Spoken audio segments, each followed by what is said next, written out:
My teacher slept with my best friend. I was eating lunch when some random guy walked up to my table and said, "Bro, is it true you're clapping Ms. Diaz?" I almost choked on my sandwich. Ms. Diaz was the teacher everyone gooned to, the one with the Spanish accent that made guys forget how to speak. And according to this guy, I was sleeping with her. "What are you talking about?" I asked. The guy leaned in like he was about to share classified information. "Someone literally saw her bent over because you were hitting it from the back." He smirked at me. My eyes widened. I knew exactly what he was talking about. "Miss." Diaz dropped her pen during our meeting and bent down to grab it. I was just standing behind her waiting for her to hand me some papers. "That's it." I told him that. "Nah, dude, there's a picture and everything. Respect, man." Then he left. I looked around and realized the whole cafeteria had eyes on me. Half the cafeteria looked at me like I was a legend. The other half looked at me like I belonged in prison. My hands felt clammy, and my appetite disappeared. I couldn't even tell which reaction was worse. Yet there I was, sitting in the cafeteria accused of sleeping with my teacher in front of the entire school. And the worst part? There was a picture. A picture of something that meant nothing but looked like everything. I thought if people just knew the real story, they'd understand. 2 weeks of an innocent project. A teacher everyone loved. A girlfriend who knew where I was. But I didn't know that none of that would matter. Because the normal life I had before that picture was about to fall apart completely. A month ago, Ms. Diaz asked me to stay after class. I thought I was in trouble for something. Maybe I'd been on my phone too much or dozed off during her lecture about symbolism in whatever book we were reading. But she wasn't mad at all. "Johnny, I need a favor," she said while erasing the whiteboard. "I'm running the sophomore essay contest this year, and I need a student volunteer to help organize everything like grade entries and put together the rubric. You're one of my best English students, and I heard you need volunteer hours." She wasn't wrong. My college apps were looking empty in that department. "Okay, great," I said. "When do we start?" She told me twice a week after 6th period. I'd skip study hall and help her out instead. Seemed like a win to me. Free volunteer hours, and I didn't have to sit in study hall staring at the wall. That was it. That was the whole big secret relationship everyone was talking about. Me sitting in a classroom grading papers about what summer means to me, while Ms. Diaz sat at her desk doing the same thing. We barely even talked most of the time. She'd play music from her laptop. I'd read essays and mark them on a scale of 1 to 10. Sometimes we'd compare scores if we disagreed on one. "You gave this kid a 6?" she asked me once. He used the word summer 23 times in 5 paragraphs. I counted. She was right. We changed it to a 4. Sometimes she'd make a joke about how bad the handwriting was. "I think this one was written during an earthquake," she said, holding up a paper that looked like a doctor's prescription. That was the extent of our deep, intimate connection. 2 people in a room doing homework together and occasionally roasting bad essays. Miss Diaz wasn't even the type of teacher who gave off weird vibes. She was everyone's favorite. The kind of teacher who actually remembered your name and asked about your weekend like she cared. She'd been at the school for 3 years and never had a single complaint against her. Not one. Parents loved her. Students loved her. The administration loved her. She was 26, which, yeah, is young for a teacher, but she never acted inappropriate with anyone. She didn't add students on social media. She didn't text anyone outside of school stuff. She kept the door open during every single meeting we had. "Policy," she said when I asked her about it once. "Keeps everyone safe." I remember thinking that was kind of overkill, but now I understand why teachers do that. One closed door, and suddenly you're the main character in a rumor that could end your career. I even had a hard time convincing my girlfriend Inez that this was normal when we first started. "You're staying after school alone with her?" she asked, with that tone girlfriends use when they're trying not to sound jealous. "The door's literally always open," I said. "She's super professional about everything." It took maybe a week before Inez stopped caring. She saw how boring it was when she picked me up. Just me and Miss Diaz sitting on opposite sides of the room reading papers in silence. Nothing to worry about. We were talking about it one day when Mark walked up and caught the tail end of the conversation. "Dude, I can't believe you stay after school with Diaz," he said. "The guys are so jealous you get to be in there with her for hours." Inez scrunched her face. He leaned in. "You got her number? I'm telling you dudes would pay good money for that." "You, Mark. Sounds like you're the one who likes her." Mark threw his hands up. "Nah, I'm just chasing the bag. Diaz is too old anyway. I'm not into cougars." The whole arrangement wasn't even a secret. Half my friends knew about it because I complained about the essays constantly in the group chat. Just read one about a kid's dog dying on the first day of summer, I texted once. Bro gave it a 10 out of 10 for making me feel things. Teachers knew about it too because Mr. Diaz had to get approval from the office to have a student helper. My mom knew about it because I told her I was staying after school twice a week, and she asked why. Everyone who mattered knew exactly what I was doing and why I was doing it. There was nothing to hide because there was nothing happening. The day that picture happened was just like every other day. I walked into Ms. Diaz's classroom after sixth period. She was organizing papers on her desk and dropped her pen. She bent down to pick it up. I was standing behind her because I'd just walked in and was waiting for her to hand me the stack of essays I was supposed to grade. Someone walked by the door at that exact second. I didn't even notice. I didn't hear a camera click. I didn't see anyone standing there. I just grabbed my papers and sat down and started working like always. Ms. Diaz put on her playlist, and we sat there in silence for an hour, reading terrible essays about summer vacation. When I left, she said, "Same time tomorrow?" And I said, "Yeah, see you then." And that was it. I went to meet Inez. We got food. "How were the essays?" she asked. "Painful," I said. One kid wrote about going to the beach but spelled beach wrong the entire time. She laughed. I went home. I did my homework. I went to sleep. I woke up the next morning thinking it was just another regular day. I had no idea that while I was sleeping, some picture was spreading through every group chat in the school. I had no idea that by lunch the next day my name would be attached to my teacher's name in a way that couldn't be undone. I had no idea that the normal life I just described was already over. I just didn't know it yet. I was still sitting in the cafeteria trying to figure out what to do when I saw Inez storming across the cafeteria. She had that walk. The one where her arms were swinging and her jaw was tight and you knew something bad was about to happen. People moved out of her way without her even asking. A few of them turned to watch where she was headed. When they saw it was my table, they pulled out their phones. Great. More footage for whatever group chat was already destroying my life. She stopped right in front of me and slammed her phone down so hard the whole table shook. "What the hell is this, Johnny?" It wasn't a question. I looked at the screen and saw the picture for the first time. Ms. Diaz bent over, me standing behind her. The angle made it look like we were pressed together when in reality there was like 3 feet between us. But you couldn't tell that from the photo. "Inez, that's not what it looks like," I said, only realizing after how untrue that sounded. "Really? Because it looks like exactly what everyone's been telling me all morning." Her voice was getting louder. People at nearby tables stopped pretending they weren't listening. "How long has this been going on, Johnny? Huh? The whole time we've been together? Before that?" "Nothing is going on. I swear to you, nothing happened." "Then explain this." She jabbed her finger at the screen. "Explain why my boyfriend is in a picture with his teacher looking like that." She ran her hand through her face. "Oh my God, I'm such an idiot. It's always the ones they tell you not to worry about." I grabbed her phone to see if I could prove my innocence in any way and stop her spiraling. When I zoomed into the picture, I saw it. Look at the floor right there. You see that?" She squinted at the screen.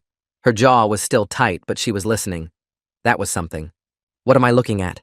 "The pencil, right there by her foot." She dropped it and bent down to pick it up.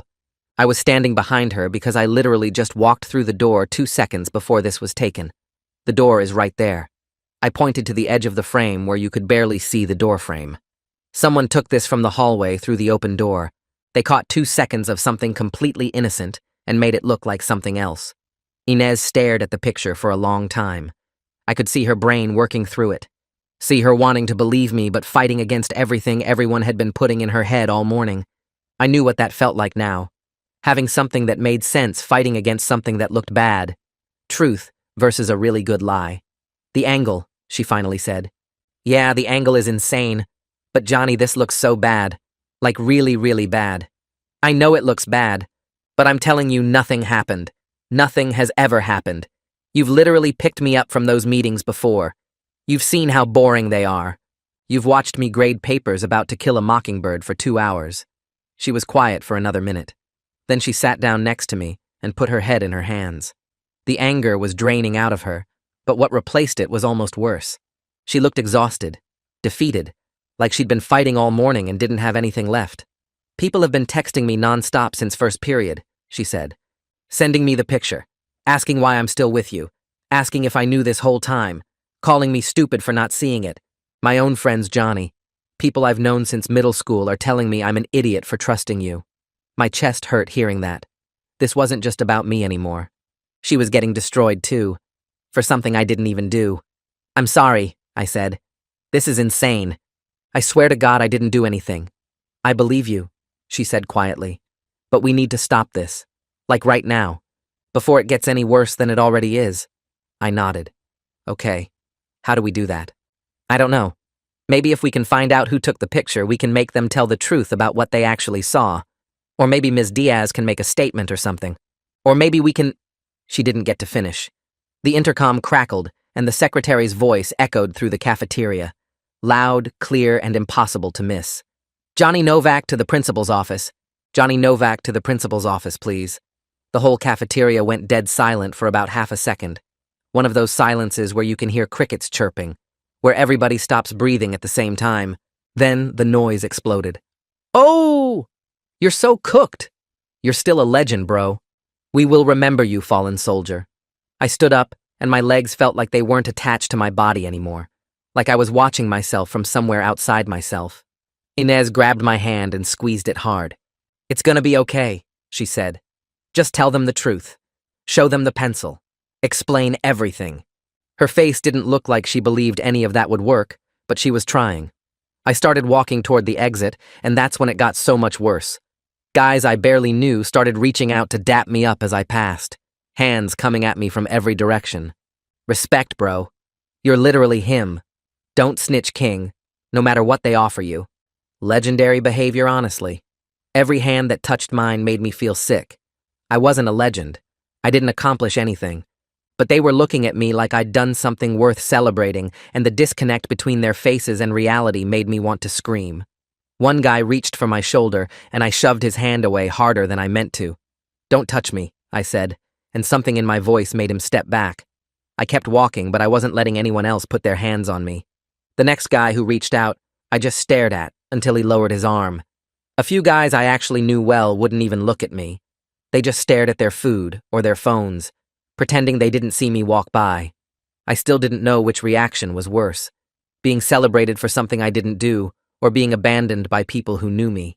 I looked back at Inez one more time, and she was still sitting at the table watching me go. Her friends had already surrounded her. Vultures. I could see their mouths moving, probably filling her head with more reasons to dump me, more evidence I was a liar, more proof that she was stupid for believing anything I said. She looked so small sitting there, so tired. I wanted to go back and protect her from them, but I couldn't. I had to go explain myself to the principal, while my girlfriend got torn apart by her own friends. I turned around and kept walking. The principal's office was small, and it felt even smaller with 3 people in it. Principal Franklin sat behind his desk, with his hands folded like a judge about to deliver a sentence. The walls were covered in framed photos of previous graduating classes and motivational posters that felt mocking now. Excellence begins with integrity. Great. Ms. Diaz was already there, sitting in one of the chairs across from his desk. She looked terrible, worse than terrible. Her eyes were puffy and red. Her hands were shaking in her lap. She was wearing the same blazer she always wore, but it looked wrinkled now, like she'd been sitting in this chair for hours. She didn't look at me when I walked in. She just stared at her hands like if she looked up, she might fall apart completely. Sit down, Johnny, Principal Franklin said. His voice was calm but heavy, the kind of calm that's trying very hard to stay calm. I sat in the chair next to Ms. Diaz, and suddenly I was very aware of how close we were. 2 feet apart, maybe less. The closest we'd ever been outside of that stupid picture that wasn't even close. I'm sure you know why you're here, he said. There's a picture going around, I said. My voice came out weird, higher than normal. It's not what it looks like. That's what everyone says when there's a picture. He leaned back in his chair. Walk me through what happened.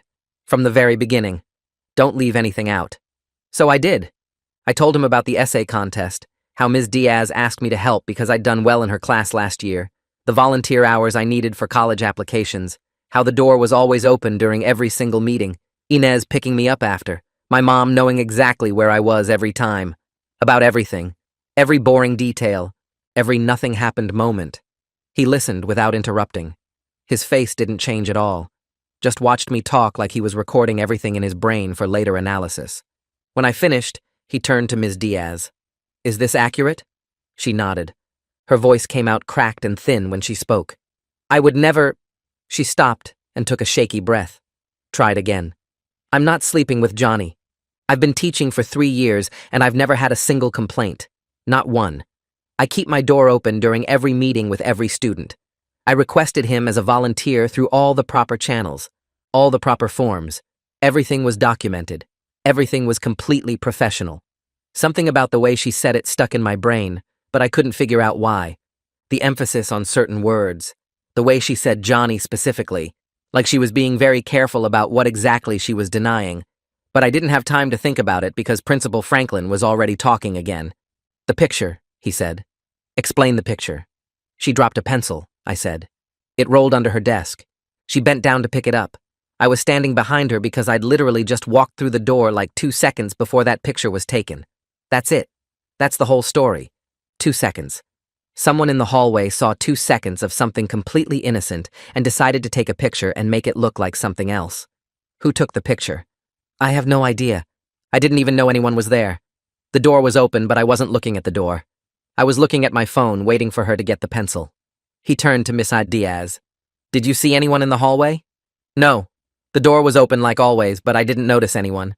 I was focused on getting the pencil. It had rolled pretty far under the desk. Principal Franklin was quiet for a long time. He looked at the picture on his computer screen, then at us, then back at the picture, then at us again. The silence stretched out until it felt like it was choking the air out of the room. I don't know what to believe, he finally said. The picture is damning. I won't lie to you. If you didn't know the context, it looks like exactly what people are saying it looks like. But your story is consistent. You both gave me the same details without any coordination. I'm going to need to investigate this further. Talk to other students. Review the security footage from that hallway. Check all the documentation. He closed his laptop with a soft click. Until then, you two are not to be in the same room under any circumstances. No meetings, no conversations, no passing in the hallway, nothing. If you see each other, you turn around and go the other direction. Understood? We both nodded. You can go. But Johnny, he looked at me with eyes that didn't have any warmth in them at all. If I find out you're lying to me, this will be much more than just a school issue. This will become a legal matter. Do you understand what I'm saying to you right now? I understood. He was talking about police, about charges, about my entire future disappearing because someone took a picture of a pencil rolling under a desk. I'm not lying, I said. He didn't respond, just waved us out like he'd already decided we were probably guilty and was just going through the motions. The second I got home, I started going through every group chat and social media account I had access to. Instagram, Snapchat, close friends' stories. I needed to find the original post. Whoever took that picture had to have posted it somewhere first before it spread to everyone at school. I scrolled for hours, checked stories, checked tagged posts, checked accounts of people I barely knew. Nothing. The picture was everywhere, but it was like it had spawned out of thin air. No original source, no first post, just copies of copies of copies spreading through every group chat in every direction. The next morning, I got to school early and went straight to the hallway outside Ms. Diaz's room. I stood in the doorway and looked at the angle.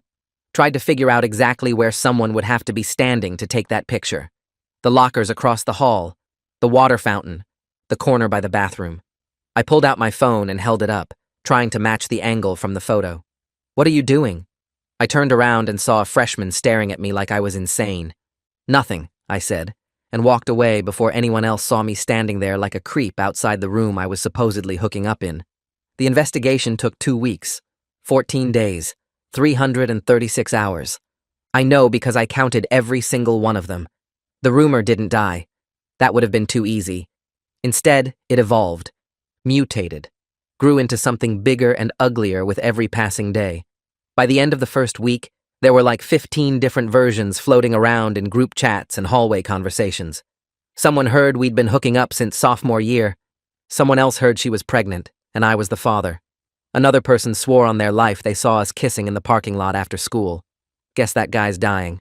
One guy told everyone I was bragging about it in the locker room, which was insane because I hadn't been to the locker room in 3 weeks, and I definitely hadn't bragged about something that didn't happen.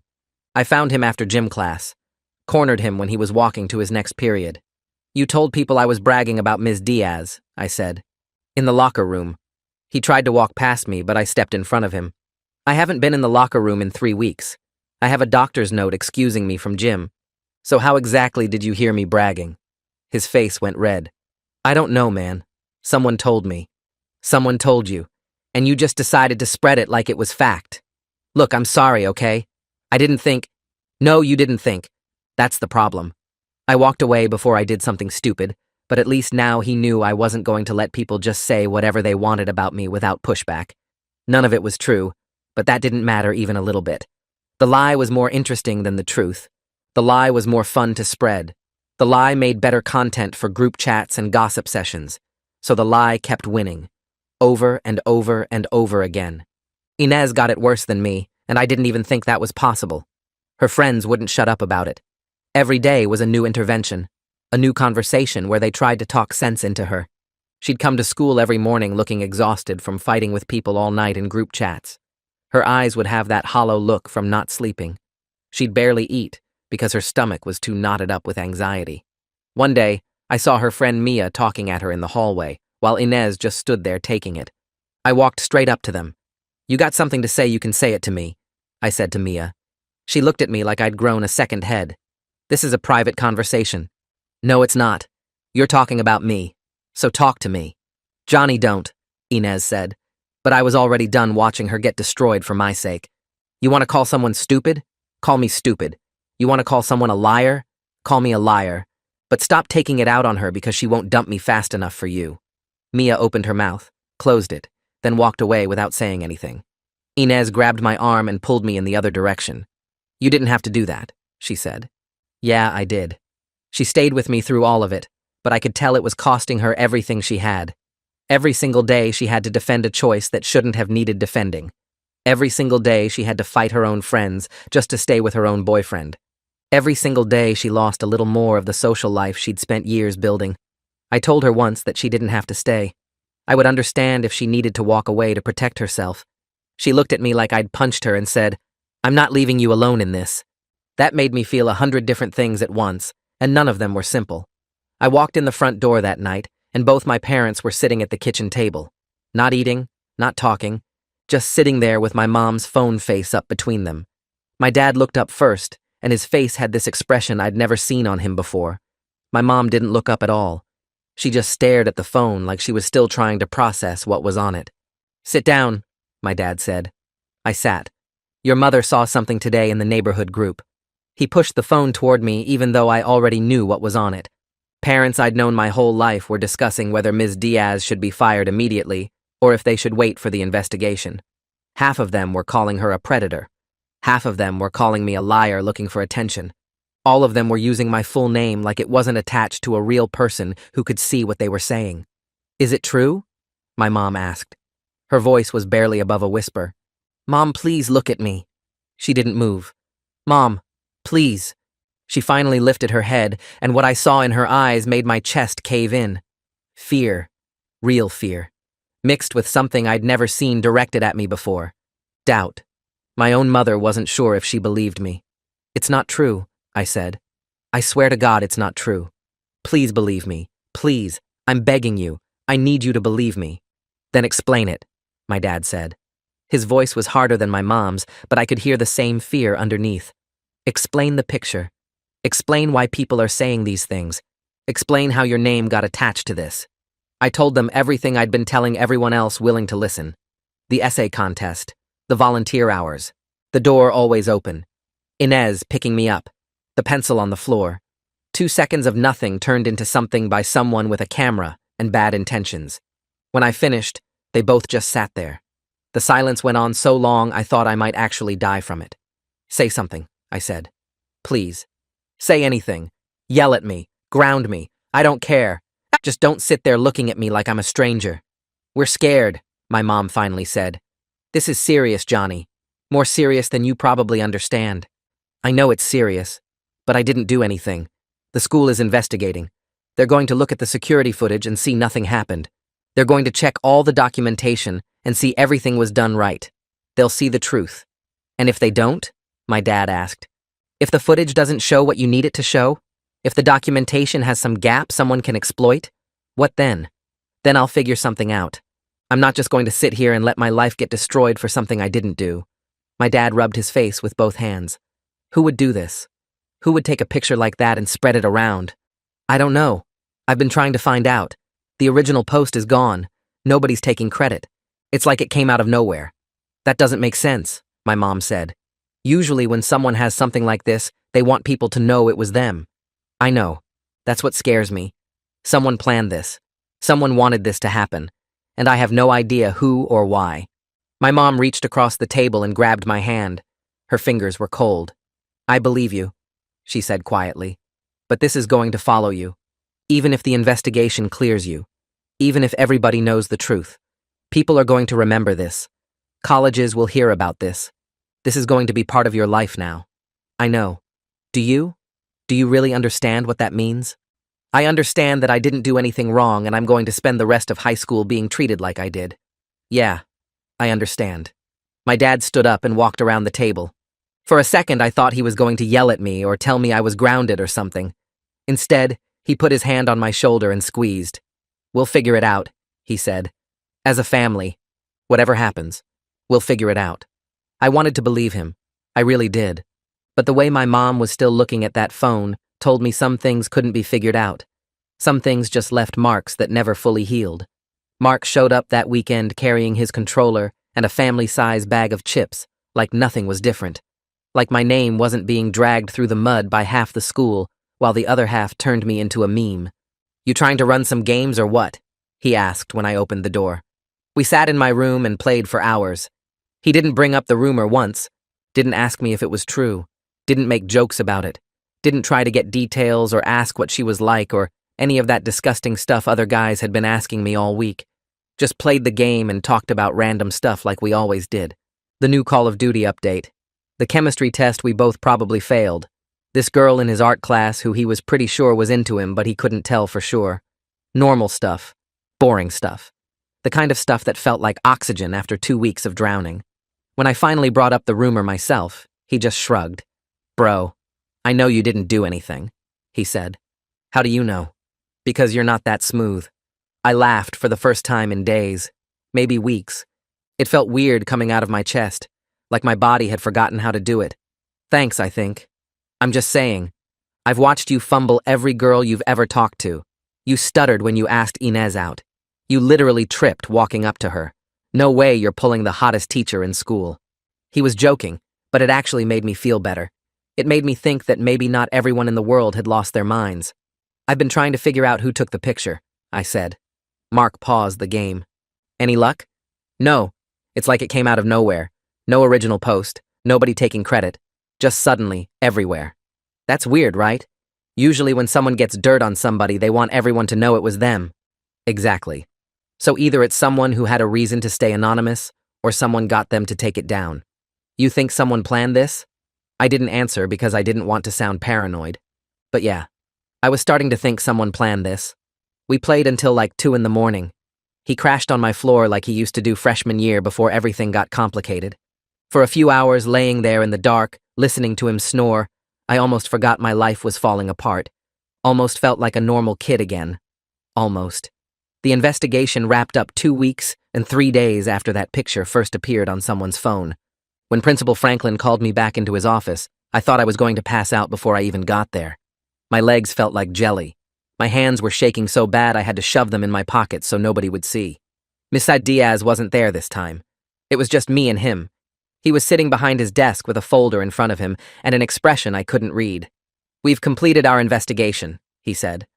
I'm going to tell you what we found, and then you're free to go. My heart was beating so loud I could hear it in my ears. We looked at everything, and there's nothing going on between you and Ms. Diaz. The hallway footage shows exactly what you said happened. She dropped a pencil and bent down to grab it while you were standing a few feet behind her, looking at your phone. The whole thing lasted maybe 5 seconds. All the meetings were logged, all the doors were open, everything was done right. You didn't break any rules. I felt like I could actually breathe for the first time in weeks, as if someone had lifted a truck off my chest. I wanted to cry, but I didn't want to do that in front of him, so I just sat there trying to keep my face neutral while relief flooded through every part of my body. No charges will be filed, he continued. No disciplinary action will be taken against you or Ms. Diaz. The picture was misleading, and we've told students to stop sharing it, but we can't control what happens outside of school. He closed the folder. That said, you and Ms. Diaz are going to stay separated for the rest of the semester. Different hallways, you're getting a new English teacher, no contact at all. This is for both of your protection.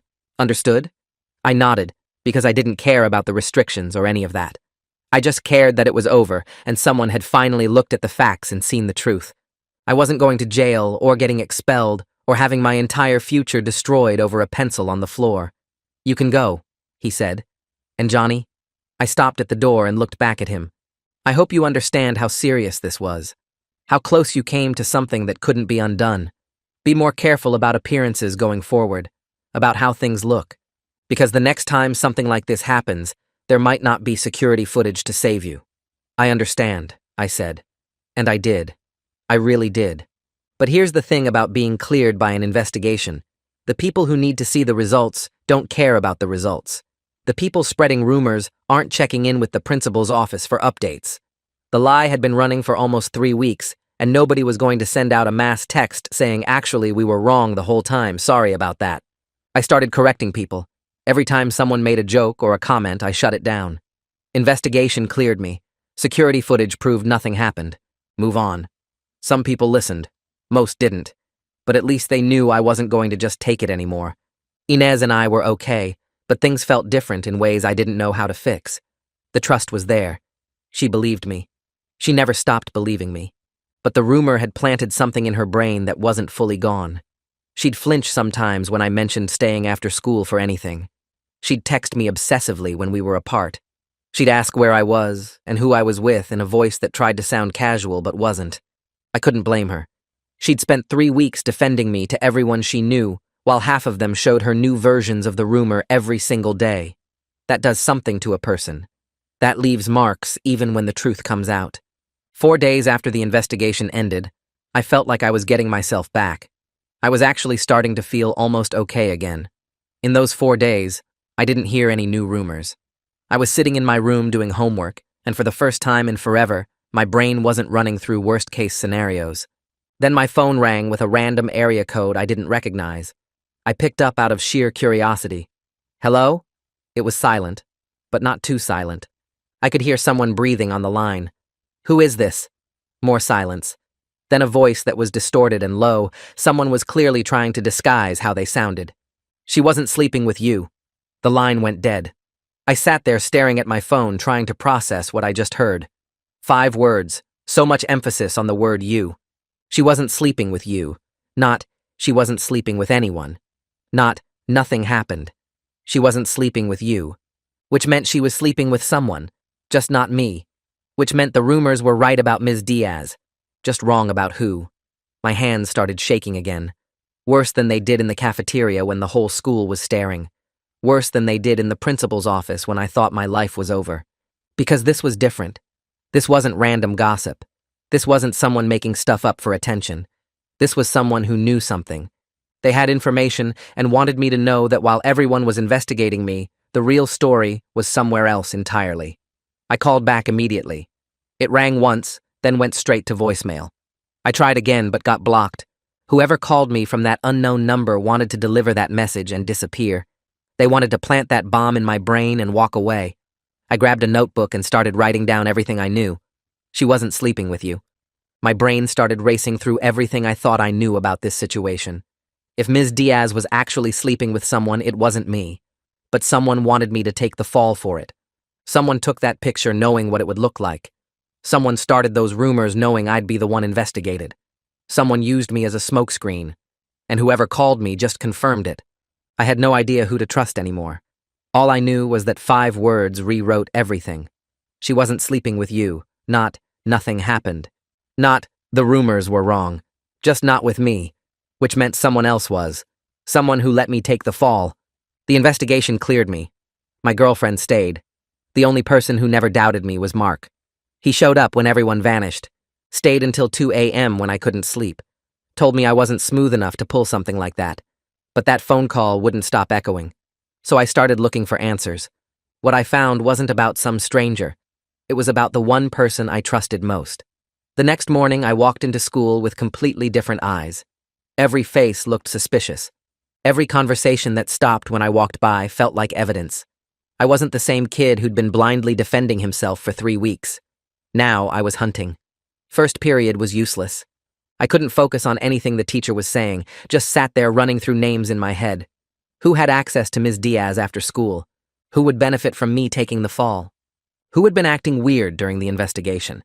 The list kept getting longer instead of shorter. I'd accidentally gotten the guy on my left benched from the basketball team because I accidentally let it slip that he'd been copying my homework. He definitely had motive. The guy by the window had been trying to get with Inez for months before we started dating. She shut him down hard, and he blamed me for it, even though I had nothing to do with her decision. He hadn't been able to look at me since this whole mess started. The more I thought about it, the more I realized I wasn't as invisible as I thought I was. I'd made small enemies over the years without even trying. Guys who lost things because I gained them. Guys who blamed me for problems I didn't cause. Any one of them could have seen an opportunity to destroy me and taken it.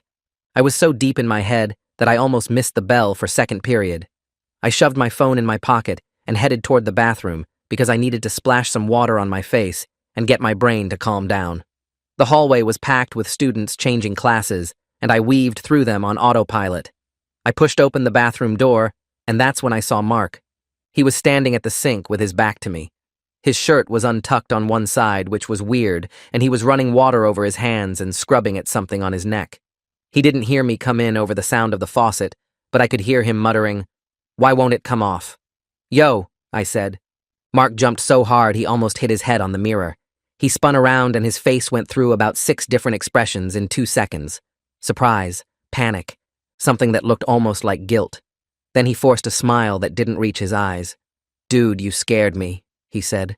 His voice was too loud and too casual to not seem suspicious. But why would he be acting weird? "What's up?" I noticed hair was messier than usual. His shirt wasn't just untucked, it was wrinkled like someone had been grabbing fistfuls of it. And there on his collar, right where it met his neck, was a smear of purple. Lipstick. Dark purple lipstick that he'd clearly been trying to wash off before I walked in. "What's that?" I pointed at his collar. Mark's hand flew up to cover the spot even though we both knew I'd already seen it. "Nothing. Just some marker or something. Art class. We don't have art class until 5th period. I had it early. Special project." "Since when do you do special projects? Since when do you interrogate me about my schedule?" His voice got sharper, defensive. "What's with the 3rd degree, man?" I stepped closer. "Take your hand off your collar." "What?" "No. Why are you being weird right now?" "Because that's not marker. That's lipstick. And you were scrubbing at it when I walked in like you were trying to hide something." Mark's jaw tightened. For a second, he looked like the guy I'd known since freshman year. The guy who showed up with chips when my life was falling apart. The guy who said I wasn't smooth enough to pull anything with Ms. Diaz. Then that look disappeared, and something else took its place. Something guarded. Something I'd never seen on him before. "Fine," he said, dropping his hand. The purple smear was clearly visible now. Definitely lipstick. Definitely fresh. "I hooked up with someone. Happy?" "Who?" "Just some girl. What's her name?" "I don't remember." I laughed, but there was no humor in it. "You don't remember the name of the girl whose lipstick is literally on your neck right now?" It was casual. We didn't exchange life stories. "Where did you hook up?" "Why does it matter?" "Because you're acting sketchy as hell right now, and I want to know why." Mark's face hardened. "You know what? I don't have to explain myself to you. I'm not the one who just spent 3 weeks being investigated for sleeping with a teacher. Maybe worry about your own reputation before you start questioning mine." The words hit like a slap. Mark had never thrown the investigation in my face, not once. He'd been the one person who never made me feel guilty or suspicious about it. And now he was using it as a weapon to shut me up. "Wow," I said quietly. "That's how it is?" I could see the instant regret in his eyes, or maybe it was the annoyance at being caught. "Look, I didn't mean it like that. I'm just saying you're acting paranoid. You're seeing conspiracies everywhere. Some girl kissed me in the hallway and now you're treating me like a suspect. Maybe take a breath. Maybe tell me who she is and I will. I told you I don't remember. And I told you I don't believe you." We stared at each other. The bathroom was completely silent except for the drip of the faucet Mark had left running. This was my best friend. The guy who'd been there for me through everything.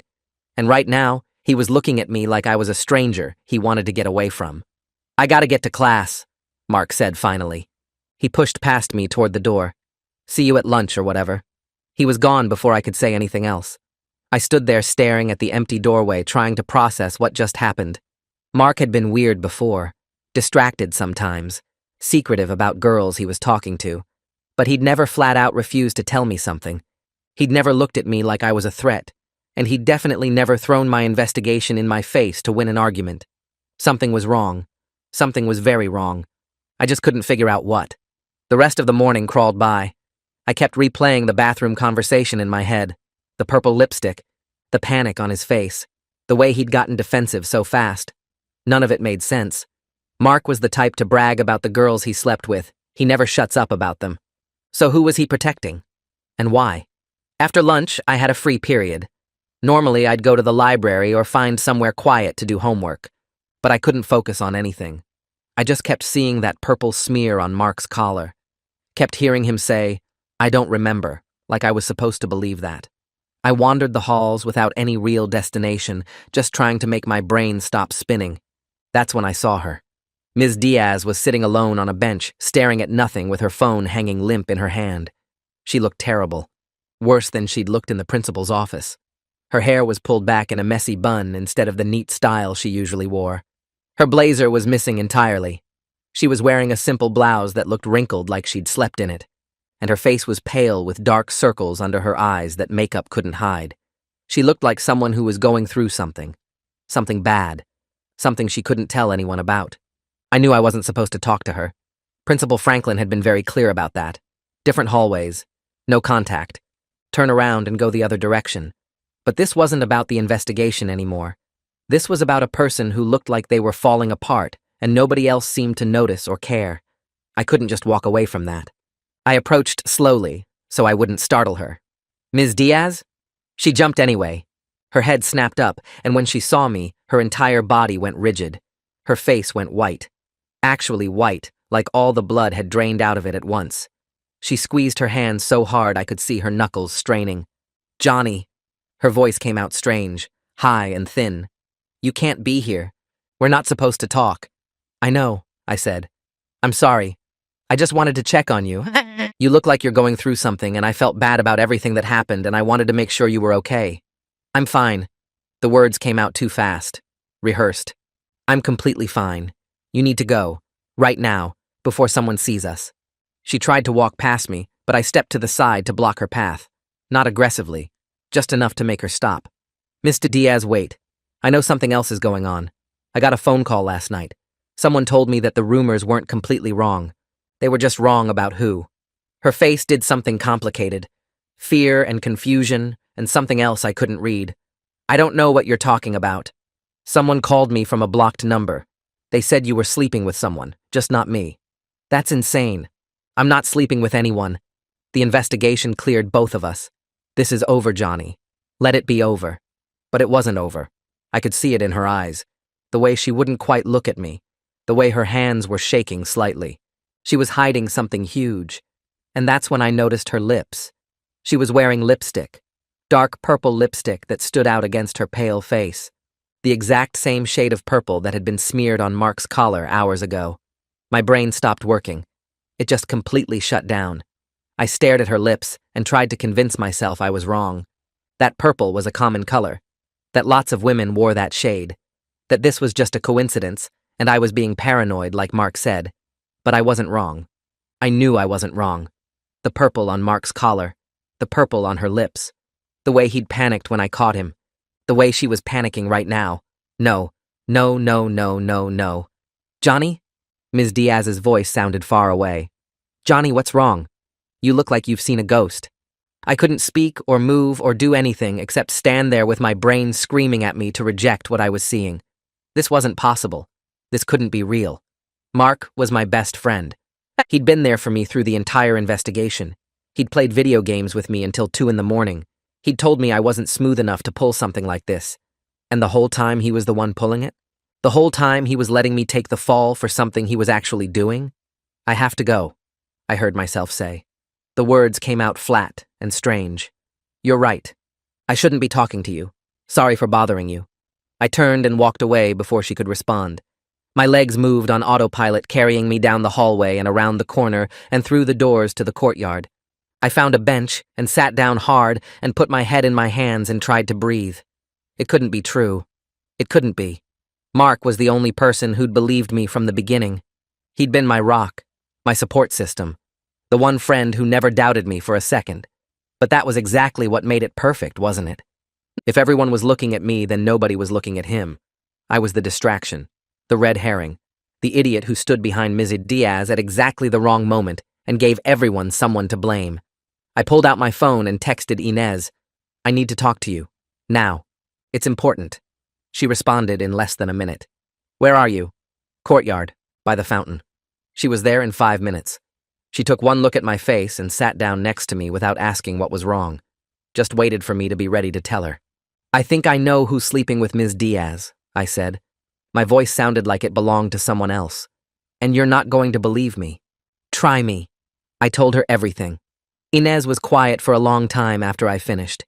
Her face went through a bunch of different expressions: confusion, disbelief, horror, then something that looked almost like anger. "Mark?" she finally said. "You think Mark is sleeping with Ms. Diaz?" "I know how it sounds. It sounds insane. Mark has been your best friend since freshman year. He's been the only person besides me who stood by you through all of this. Why would he let you take the fall for something he was doing? I don't know. Maybe he panicked. Maybe he didn't know the picture would blow up the way it did. Maybe he thought the investigation would clear me and nobody would look any further. But the picture was of you, not him. How does that even work? Maybe he didn't take it. Maybe someone else took the picture and he just got lucky that it was me in the frame instead of him. Or maybe someone else is helping him.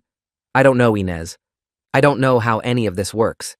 All I know is that my best friend had purple lipstick on his collar this morning, and my teacher is wearing the exact same shade, and both of them acted guilty as hell when I tried to ask questions. Inez stared at me. I could see her trying to put the pieces together, trying to find an explanation that didn't involve Mark betraying me in the worst possible way. But we both just sat there in silence because we couldn't come up with anything logical. The fountain gurgled behind us, and students walked by on their way to class, and the world kept spinning like nothing was wrong. But everything was wrong. Everything I thought I knew about my best friend was a lie. He'd sat in my room and told me he believed me, and the whole time he was the reason I needed someone to believe me in the first place. But the lipstick was the same shade. The timing was too perfect. My best friend had been with my teacher the same morning she panicked at the sight of me. Inez and I sat there trying to find any explanation that didn't destroy everything I thought I knew about Mark. We couldn't find one. There was only one way to know for sure. I was going to corner him after school and make him look me in the eyes and tell me the truth. And if he lied to my face again, I was going to show him exactly what I had on him. No more running, no more deflecting. This ended today. I told Inez we were going to Mark's house. She didn't ask questions. She just grabbed her keys and drove. The whole ride over, neither of us said anything. There was nothing to say. We both knew what we were about to do, and we both knew there was no going back once we did it. Mark's car was in the driveway when we pulled up. His parents worked late, so I knew he'd be alone. I'd been to this house 100 times, watched movies in his basement, played video games in his room until 3 in the morning, eaten dinner with his family on nights when my parents were working. This place used to feel like a second home. Now it felt like enemy territory. I didn't knock. I just walked in through the side door that was always unlocked. Inez followed close behind me. We found Mark in the kitchen making a sandwich. He looked up when he heard footsteps, and the bread fell out of his hands when he saw our faces. "Johnny." His voice came out strangled. "What are you doing here?"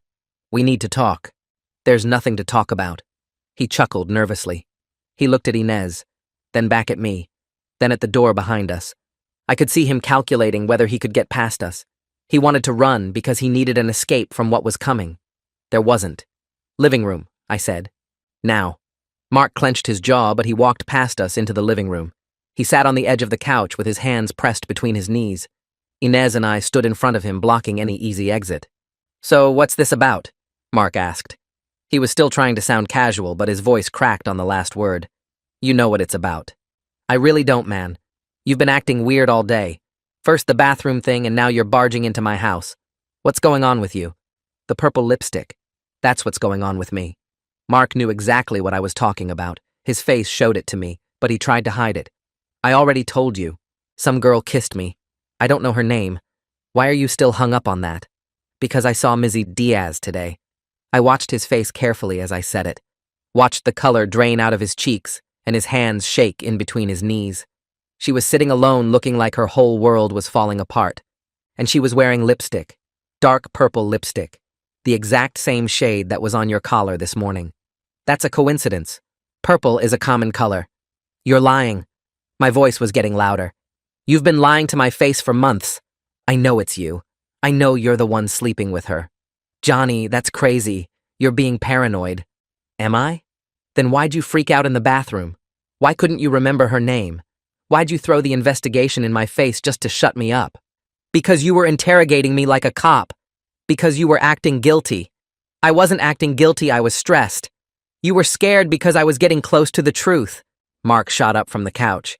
You don't know what you're talking about. Then tell me I'm wrong. I was screaming now. Look me in the eyes and tell me you haven't been sleeping with Ms. Diaz. He opened his mouth. Nothing came out. His hands were shaking at his sides. His left eye twitched. I watched him try to form words, but his throat wouldn't cooperate. That's what I thought. Johnny, please. His voice cracked. Please just let this go. Let it go? Let it go? I grabbed his shirt and shoved him back onto the couch. He hit the cushions hard. I spent 3 weeks being called a predator because of you. My parents looked at me like I was a monster. Inez lost half her friends defending me, and you want me to let it go? I didn't mean for any of that to happen. But you let them happen. You let everyone think it was me. You sat in my room and played video games and told me you believed me, and of course you believed me. You knew exactly who she was actually sleeping with because it was you. I was scared, okay? Mark was crying now, tears running down his face, snot dripping from his nose, his whole body shaking like he was cold.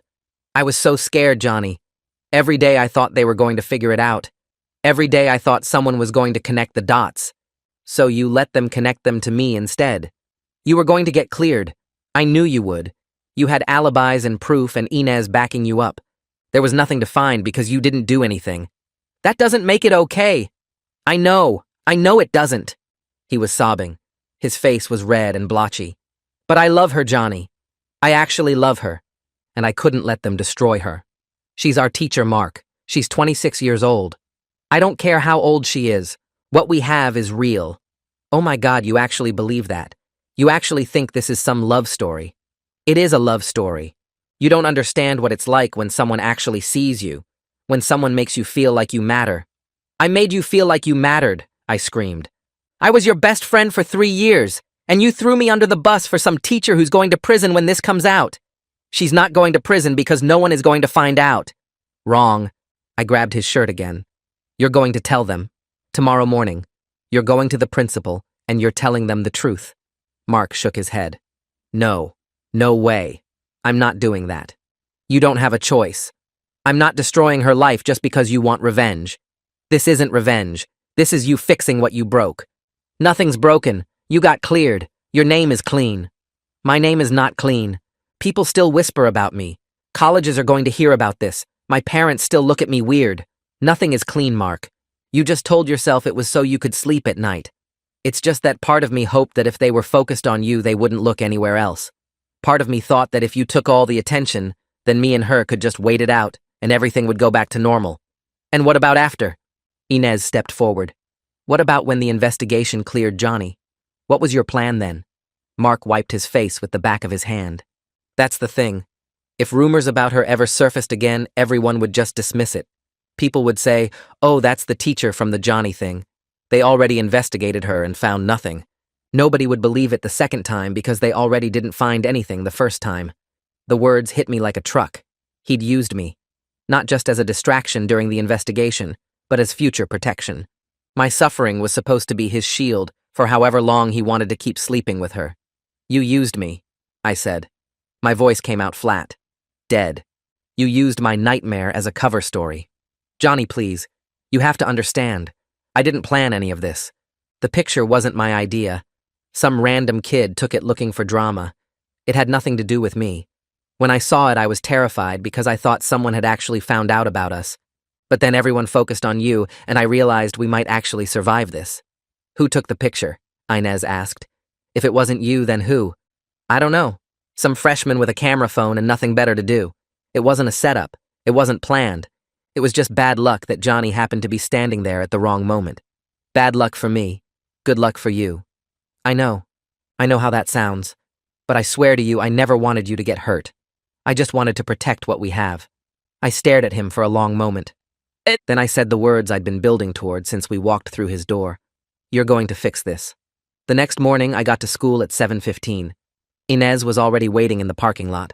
We stood there watching the entrance and didn't talk. Just waited. 7:25. No sign of Mark. 7:28. Still nothing. 7:29. I was about to tell Inez we were going in without him when I saw his car pull into the lot. He parked crooked. Took a long time to get out. When he finally walked over to us, he looked like death. Red eyes. Wrinkled clothes. He hadn't slept. I could tell because I hadn't slept either. I'm here, he said. His voice was hollow. Empty. Let's go. We walked into the front office together. The secretary looked up from her computer, and her eyebrows rose when she saw the three of us standing there. Can I help you? We need to see Principal Franklin, I said. It's important. Do you have an appointment? No. But he's going to want to hear what we have to say. She looked at us for a long moment. Then she picked up her phone and made a call. 5 minutes later, we were sitting in Principal Franklin's office. Mark in one chair. Me and Inez in two chairs they'd pulled from the waiting area. Principal Franklin sat behind his desk with his hands folded in front of him. He didn't look friendly anymore. Didn't look like the guy who gave speeches at assemblies and high-fived kids in the hallway. He looked tired, serious, like he knew something bad was coming. What's this about? He asked. Nobody said anything. I looked at Mark. He was staring at his hands in his lap.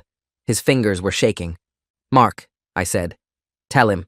Mark's jaw clenched, his eyes squeezed shut. For a second, I thought he was going to bolt, just jump up and run out of the room and never look back. But he didn't. He took a deep breath, opened his eyes, and then looked at Principal Franklin. I've been sleeping with Ms. Diaz. The words hung in the air.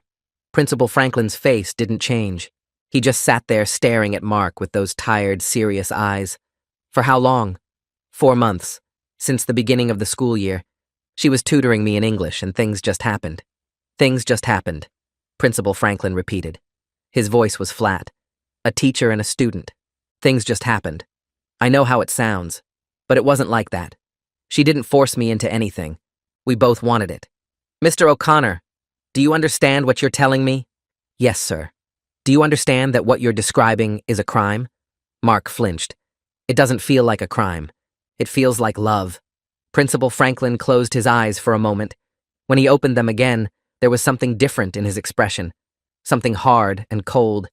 And the investigation 3 weeks ago. The one involving Mr. Novak here. You knew about that? Yes, sir. You knew we were investigating the wrong student. Yes, sir. And you said nothing. Mark's voice came out as a whisper. I was scared. I thought if I said something, it would ruin everything. You were scared. Principal Franklin's voice was ice. You watched your classmate get dragged through an investigation. You watched his reputation get destroyed. You watched this school spend 3 weeks investigating the wrong person. And you said nothing because you were scared. I didn't mean for any of it to happen. But you let it happen. You had dozens of chances to come forward, and you chose yourself every single time. Principal Franklin leaned forward in his chair. Do you have any idea what you've done? Not just to Mr. Novak, to this school, to every student who trusted us to protect them, to every parent who sent their kid here thinking we had things under control. Mark was shaking now, his whole body trembling in the chair. I'm sorry. I'm so sorry. Sorry doesn't fix this, Mr. O'Connor. Sorry doesn't give Mr. Novak back the 3 weeks he spent being treated like a criminal. Sorry doesn't undo the damage you've caused. Principal Franklin picked up his phone. Send Ms. Diaz to my office, please. Immediately. He hung up and looked at Mark. You're going to tell me everything, from the beginning, every detail. And then you're going to tell it again when your parents get here. And again when the police get here. Mark started crying. Silent tears rolling down his cheeks. He didn't wipe them away. Just let them fall. 3 minutes later, there was a knock on the door. Ms. Diaz walked in. She was smiling at first. That polite teacher smile she always wore. But then she saw Mark. Saw his face. Saw the tears. And her smile disappeared. What's going on? Her voice was shaking. Why is Mark crying? Sit down, Ms. Diaz. She sat in the chair next to Mark. Her hands were trembling in her lap. Mr. O'Connor has just told me something very serious. He says you and he have been engaged in a sexual relationship for the past 4 months. Is this true? Diaz's face went white. She looked at Mark, then at me, then at Inez, then back at Principal Franklin. I don't know what he's talking about. I would never… Camilla. Mark's voice cut her off. It's over. They know. She stared at him. Her mouth opened, closed, opened again. And then she started crying. Not the pretty crying you see in movies. Ugly crying. Loud sobbing that shook her whole body. I'm sorry, she gasped between sobs. I'm so sorry. I didn't mean for any of this to happen. I love him. I know that sounds crazy, but I really love him. Love. Principal Franklin said the word like it was poison. You're a 26-year-old woman. He's a student. You don't get to call that love. You don't understand what we have. It's real. It's not what you think. What I think is that you violated the trust of every student in this building. What I think is that you committed a crime. What I think is that you let another student take the fall for your actions and said nothing while his life fell apart. Diaz was sobbing harder now, her makeup running down her face in black streaks, snot dripping from her nose. She looked nothing like the put-together teacher who stood in front of our class every day.